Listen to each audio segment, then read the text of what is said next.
Section 5. Defining the command prompt interaction and calculating values. So the GPusher subroutine prompts the user of information necessary to draw a garden path. In this subroutine, you use the user input methods of the utility object and calculate values used to create the geometry for the outside edges of the path.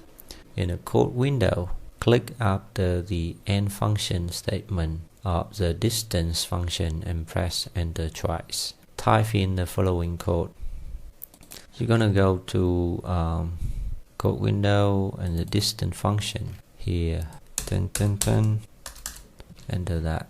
After the distance function, save the project. The following illustration show how the value within GPuser subroutine are obtained and calculated for the garden path. So here values obtained by GPuser. So this is the length, this is the P angle, this is the half width, this is the end point, this is a start point, this is details of tiles, this is T thread, which is the radius, and this is the distance between